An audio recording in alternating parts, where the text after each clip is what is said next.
Hello everyone, welcome to RPS online classes.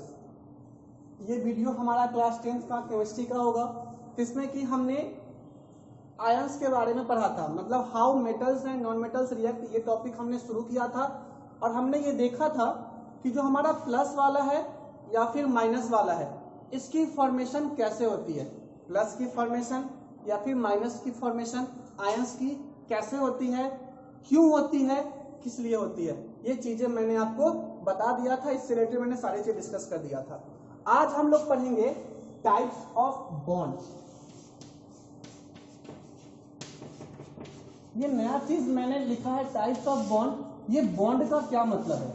देखिए, जब कोई भी मेटल या फिर नॉन मेटल अगर आपस में जुड़े होते हैं तो उन दोनों के बीच में एक बॉन्ड बना होता है।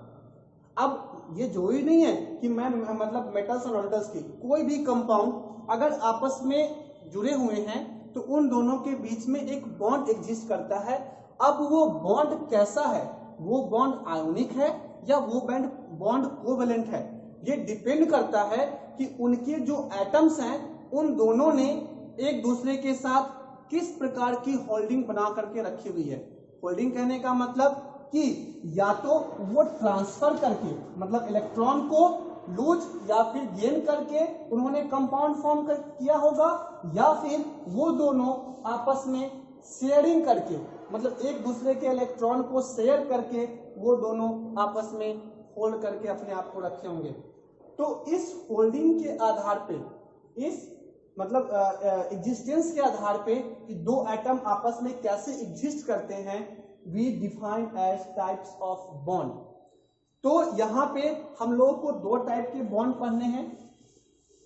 एक पहला आता है आपका आयोनिक बॉन्ड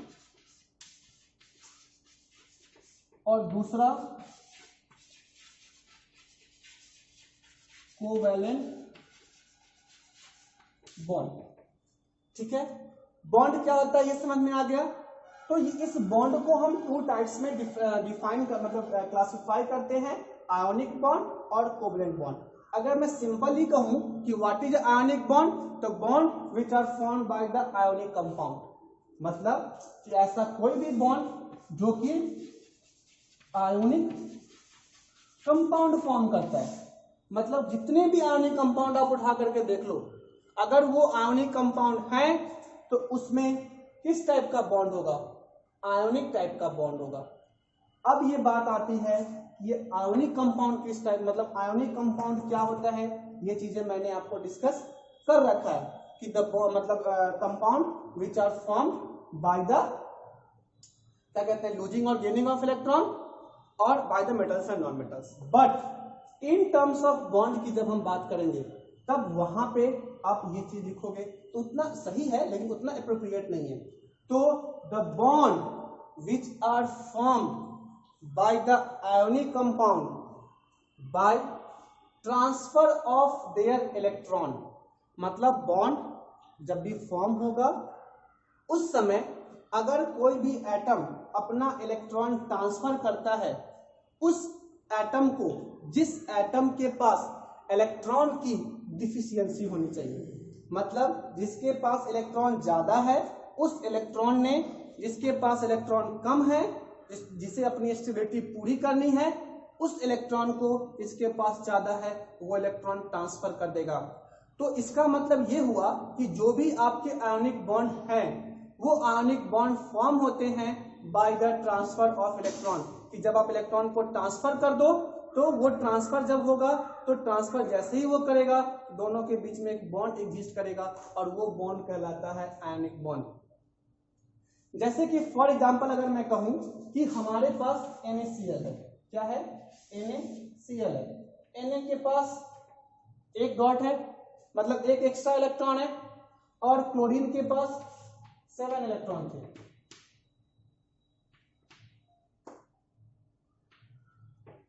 ये क्या है, अगर जिन्होंने पिछला वीडियो नहीं देखा है तो जाकर के देखिए, this is electron dot representation.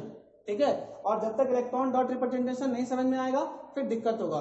तो यहाँ पे इस सोडियम के पास एक इलेक्ट्रॉन है इस क्लोरीन के पास 7 इलेक्ट्रॉन है, मतलब इसके पास एक इलेक्ट्रॉन ज्यादा है, इसके पास एक इलेक्ट्रॉन की डिफिशियंसी है। तो ज्यादा वाला इलेक्ट्रॉन क्या करेगा, जिसके पास डिफिशियंसी है उसे एक इलेक्ट्रॉन दे देगा। जैसे ही जिसके पास ज्यादा है और जिसके पास कम है उसको देगा, तो यहाँ पे हो जाएगा Na+ और यहाँ पे हो जाएगा माइनस, और जैसे ही ये बनेगा ये आपका बन जाएगा NaCl। तो this is the formation of ionic bond of sodium chloride. कि जो सोडियम क्लोराइड है उसके केस में जो आपका फॉर्मेशन है आयोनिक बॉन्ड का वो आपका इस तरीके से होता है। मैंने जब आपको आयोनिक कंपाउंड पढ़ाया था उसमें भी कहा था, और जब मैंने फॉर्मेशन ऑफ आयंस बताए थे उसमें भी कहा था कि ये जो भी ट्रांसफर ऑफ इलेक्ट्रॉन या फिर losing of electron, gaining of electron, ये सारी चीजें क्यों होती है, due to the gain its stability या due to the formation of noble gas configuration या फिर स्टेबल कॉन्फ़िगरेशन। कि उसे बस एक ही चीज करना है कि उसे स्टेबल कॉन्फ़िगरेशन अटेन करना है। अगर वो स्टेबल कॉन्फ़िगरेशन अटेन कर ले रहा है तभी जाकर के वो क्या करता है, कोई भी तरह का बॉन्ड फॉर्म कर पाता है। पहली चीज तो ये चीज आपको समझ में आ गया। तो इस तरीके से हम लिखते हैं कि मतलब ये आपका हो गया ट्रांसफर ऑफ इलेक्ट्रॉन, और ये जो इन दोनों के बीच में जो बॉन्ड होगा ये कहलाएगा आपको ionic bond, because NaCl is a, that's why NaCl is a ionic compound. ये जो पूरा जो मैंने बताया ये होता है, अगर ये क्वेश्चन पूछता है कि how do you explain NaCl as a ionic compound, तो आपको ये सारी चीजें एक्सप्लेन करनी पड़ेगी कि हम NaCl को क्यों हम आयोनिक कंपाउंड कहते हैं। ठीक है, तो मैं ना इसका एक छोटा सा मतलब इसको मैं पूरे प्रोसेस, ये तो आपका हो गया कि इस तरीके से करते हैं, लेकिन इसे और अच्छे तरीके से एक्सप्लेन करना है तो कैसे करेंगे, इस चीज को मैं आपको आपके सामने लिखता हूं।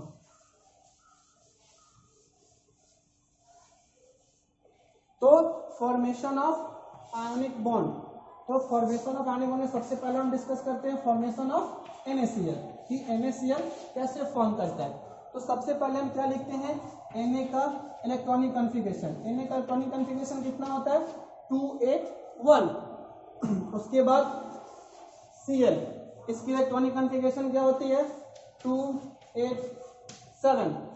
तो यहाँ पे देखिए अगर हम इसका इलेक्ट्रॉन डॉट रिप्रेजेंटेशन और इसका इलेक्ट्रॉन डॉट रिप्रेजेंटेशन करेंगे तो क्या करेंगे, Na के ऊपर में एक डॉट दीजिए, ठीक है, और Cl के पास क्या करेंगे, 7 डॉट्स, 1 2 3 4 5 6 7।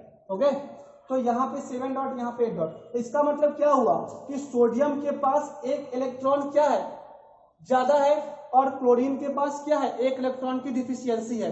तो इस क्लोरीन के पास एक इलेक्ट्रॉन की डिफिशियंसी होने के कारण सोडियम क्या करता है, एक इलेक्ट्रॉन इस क्लोरीन को दे देता है, और जैसे ही ये सोडियम इस इलेक्ट्रॉन को मतलब इस सोडियम अपना एक इलेक्ट्रॉन जैसे ही इस क्लोरीन को देगा तो ये कैसे दे रहा है, by the transfer of electron.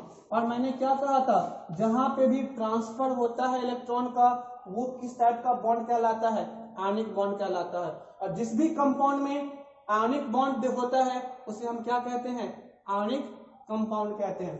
तो आपने ट्रांसफर किया, जैसे आप ट्रांसफर करोगे ये क्या बन जाएगा, Na+28 और Cl -288, ठीक है। और नेक्स्ट स्टेप में क्या हो जाएगा, NaCl। अगली बात समझ में, तो ये होता है पूरा step for the formation of sodium chloride. अगर फॉर्मेशन ऑफ अगर सोडियम क्लोराइड कहता है आपको करने के लिए तो आपको इस तरीके से फॉर्मेशन ऑफ सोडियम क्लोराइड आपको क्या करना है, लिखना है। ये चीज आपको ध्यान रखना पड़ेगा कि हम किस तरीके से सोडियम क्लोराइड का फॉर्मेशन लिखते हैं। और अगर आपको इसी चीज को अगर बोर्ड्स मॉडल के तरीके से अगर एक्सप्लेन करना हो कि formation of sodium chloride by the diagram, मतलब डायग्राम मतलब वो जो हम लोगों ने सेल बना करके एक्सप्लेन किया था आयंस में, अगर उस तरीके से भी करना हो तो आप उस तरीके से भी आप इसको कर सकते हो, ठीक है। सपोज करो हमारे पास है न्यूक्लियस 2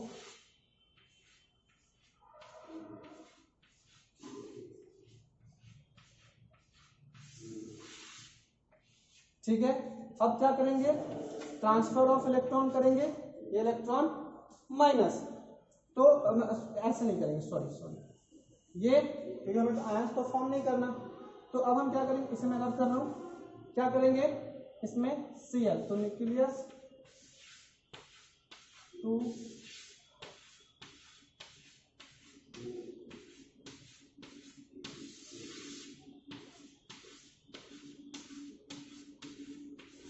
ठीक है, तो यहाँ पे 2 8, ये हो गया 2 8 1, ये हो गया 2 8 7।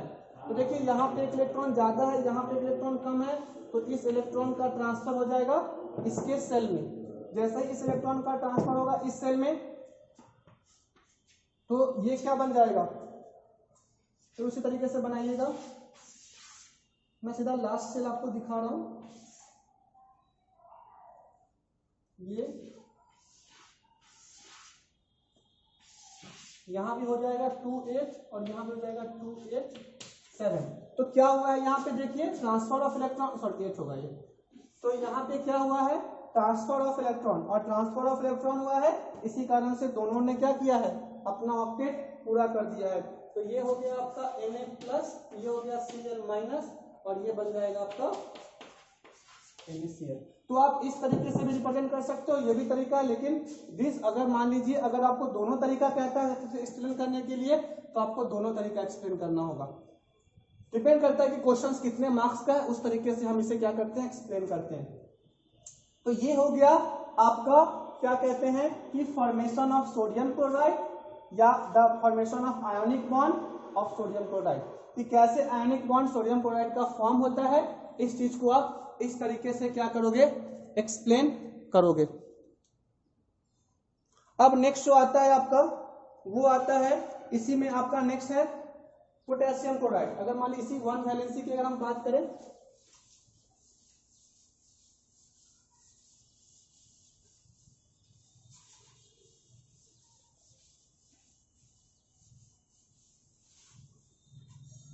तो सोडियम क्लोराइड की जगह हम क्या लिखेंगे, पोटेशियम क्लोराइड। उसी तरीके से लिखेंगे के कितना होता है 2 8 8 1, और नेक्स्ट क्या है क्लोराइड 2 8 7। तो यहां पे इसका हम इलेक्ट्रॉन डॉट दिखाएंगे, एक इलेक्ट्रॉन है एक डॉट, इसका तो कुछ नहीं करना, हो गया। अब क्या करेंगे, इसके पास एक इलेक्ट्रॉन एक्स्ट्रा है, इसके पास एक इलेक्ट्रॉन की डिफिशियंसी है, तो ये क्या करेगा, एक इलेक्ट्रॉन अपना ट्रांसफर कर देगा क्लोरीन को। जैसे ही ये अपना एक इलेक्ट्रॉन ट्रांसफर करेगा, आपका ये बन जाएगा K+, और Cl 2 2 4 2 6 2 8 -1। ठीक है, नेक्स्ट स्टेप में क्या बन जाएगा आपका KCl, और ये कैसा कंपाउंड बन जाएगा, आयोनिक कंपाउंड। एक क्वेश्चन मेरे मन में बार बार आ रहा, पता नहीं मैंने कल पिछले वीडियो में ये डिस्कस किया था कि नहीं किया था, कि आपका जो ये K+ है और ये आपका Cl- है, तो ये प्लस और ये माइनस, यहाँ पे हम एक भी इलेक्ट्रॉन नहीं दिखा रहे इलेक्ट्रॉन डॉट में, और यहाँ पे हम 8 इलेक्ट्रॉन दिखा रहे हैं, ऐसा क्यों? ये क्वेश्चंस आप लोग सोच के रखिएगा, और मुझे इसका आंसर जिसे ही पता होगा मुझे इसका आंसर बताइएगा। ये बहुत ही मतलब एक अच्छा क्वेश्चन है। अगर आप इस चीज को समझ जाते हो तो आपको इलेक्ट्रॉन डॉट स्ट्रक्चर इसका मतलब समझ में आ गया है कि हम इलेक्ट्रॉन डॉट स्ट्रक्चर से किस चीज का रिप्रेजेंटेशन करते हैं। ठीक है, तो इस तरीके से आपका KCl बन जाएगा। तो मैं आज ज्यादा डिस्कस नहीं कर रहा, मैं आज बस थोड़ा सा इसके बारे में डिस्कस किया हूं, आयोनिक कंपाउंड। इसके बाद हम लोग कोवेलेंट कंपाउंड पढ़ेंगे। 3 तरीके के कोवेलेंट कंपाउंड होते हैं, सिंगल मतलब कोवेलेंट बॉन्ड होते हैं, single covalent bond, double covalent bond और ट्रिपल कोवेलेंट बॉन्ड, ये सभी डिस्कस करेंगे। उसमें शेयरिंग के बारे में बात करेंगे, इसमें भी आयोनिक में भी अभी वैलेंसी 2 वाली और 3 वाली भी डिस्कस करनी है हमें। तो आप इन सारे चीजों को और पीछे जो भी चीजें मैंने बता रखी है उन सारे चीजों को अच्छे से डिस्कस कीजिएगा, और किसी भी तरीके की अगर डाउट हो तो आप मुझसे क्या कहते हैं कि जो जब भी आपका ग्रुप खुले आप उसमें अपने डाउट्स भेजिएगा और उसको आप सॉल्व कीजिएगा। ठीक है, और जो भी क्वेश्चंस मैंने कहा है अभी जो ये भले ही आपके सिलेबस में नहीं है पर आपको अंडरस्टैंडिंग के लिए जरूरी है, तो इसका आंसर ढूंढने की कोशिश कीजिएगा। होप आपको ये सारी चीज समझ में आई होगी। अच्छे से पढ़ाई कीजिए, अपना ध्यान रखिए। Thank you.